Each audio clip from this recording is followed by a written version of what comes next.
Studio Underd0g has a new watch out, everyone's favourite little micro brand. Let's talk about it. But first, I have a new watch as well. I always sing the praises of the Casio F91W.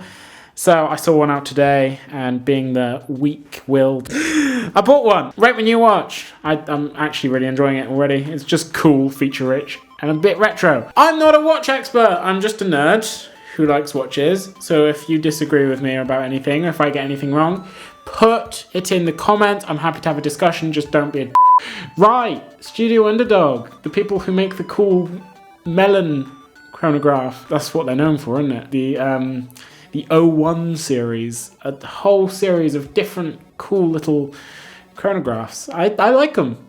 They're cool. What do you think, Terry? Yeah, I like the mint chocolate chip one. The mint, yeah. Is it a Desert Sky? Yeah, I like the Desert Sky. But they have a new watch. They've been teasing it for about a week, so I wanted to jump on that. Get on the bandwagon for the Studio Overcat. That was such a dumb joke. And it's a field watch. I feel like come Watches and Wonders next year, we're gonna see a lot of field watches. I have some inside info. I can't share it, but we're gonna see a lot of field watches from at least one brand, and I'm pumped. So, what's this? Studio Underd0g have a new field watch. Yeah, what is it?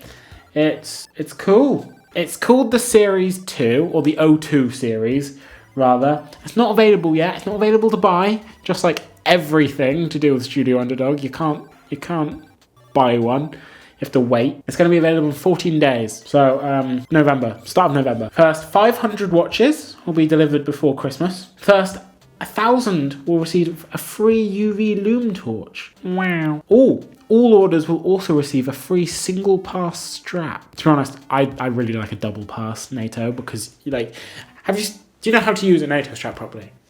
Yes. Do you? I have one. Do you? Right. I'll show it to you later.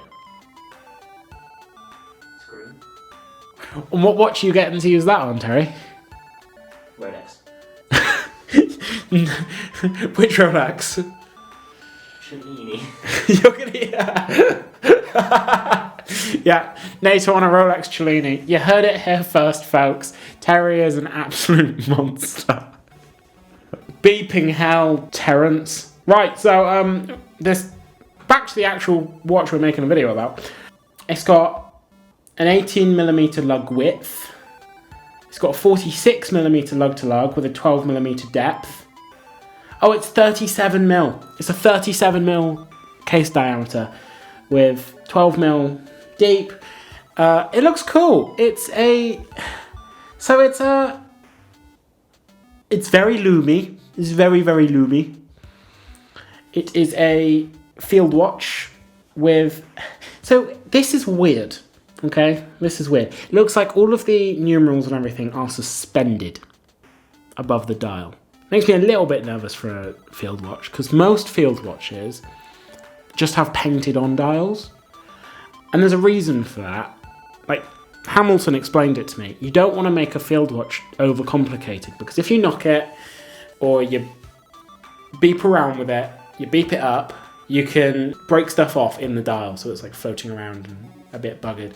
If this is just another layer of glass with it applied on that, that's cool.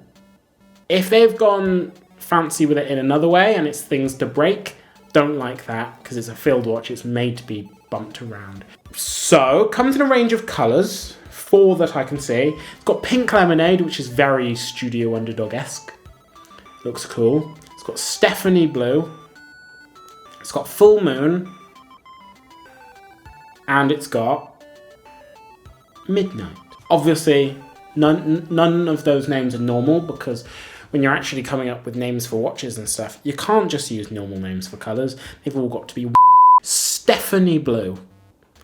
What is that? Is that a play on words with Tiffany blue? It occurs to me it might be. Terry is nodding. Terry's going, yes, yes, yes, yes, yes. I mean, so the colour of the hands change on each one. Like, Stephanie blue has orange hands. Don't like that choice. Pink lemonade has sort of greeny loom. Full moon has off-white because it's off-white. And Midnight has sort of a grey, greeny. By the looks of it, I'd either get the Full Moon or the Midnight.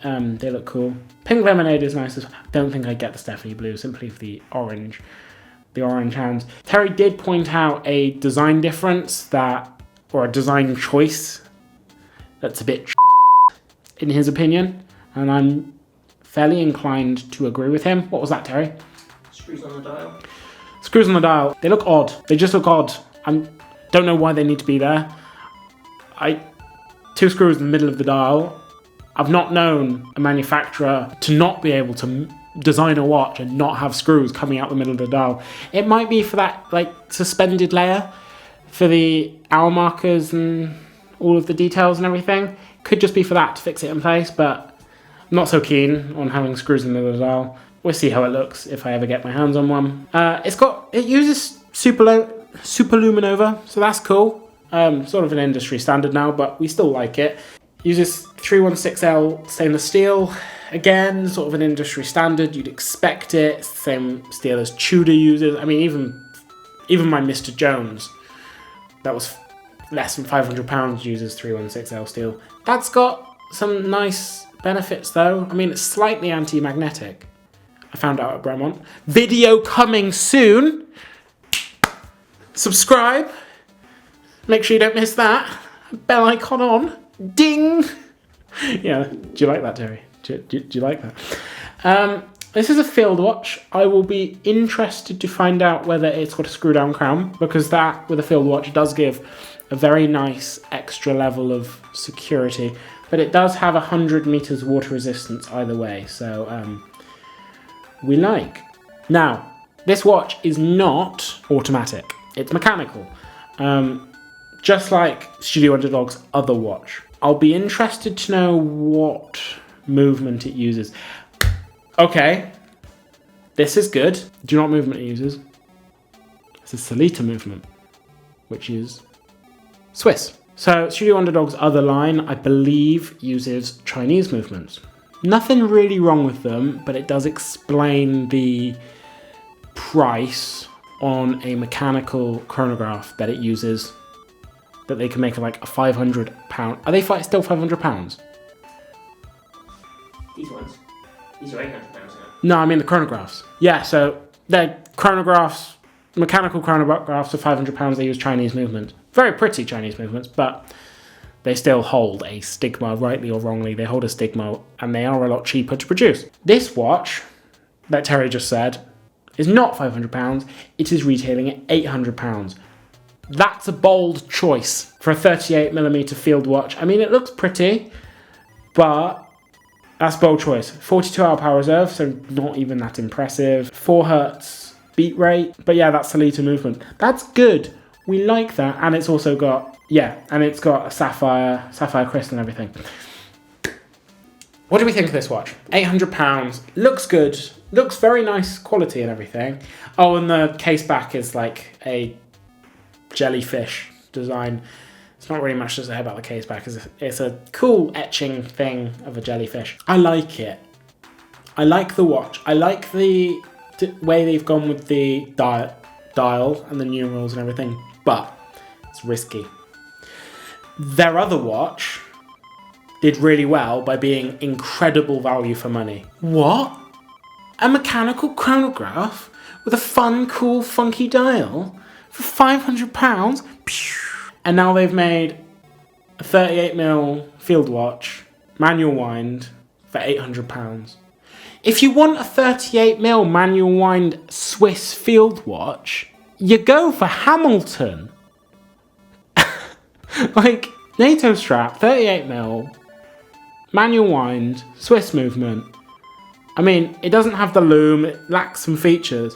It's like £530. Let's have a look. You can get one on, it was £530. They've had a price increase as of the 1st of October. Kill me, I had to reprice them at work. A khaki field mechanical 38mm is now £545. Now, Terry, what would you rather get? I'd get the Hamilton. Honestly, I think I'd rather get the Hamilton. It's a more classic design. It's more inspired by it's more Dirty Dozen-esque.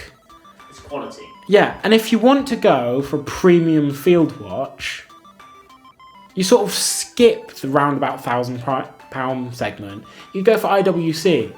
You'd even go for the Bremont Broadsword or something like that. Or yeah, the IWC Spitfire. I like this Studio Underdog, but I think it's getting into a very hard, very competitive segment.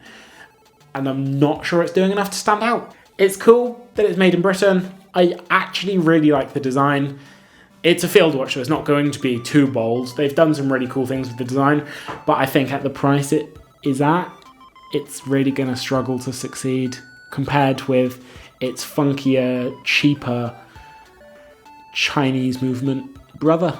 What do you think of this watch? Do you love it? Do you hate it? Do you disagree with me wholeheartedly? And that's okay. We can have a description in the comments. Yeah, we can have a discussion in the comments. I always say description, a discussion. Thank you, Terence. But at the end of the day, it's my channel, so your opinion doesn't matter.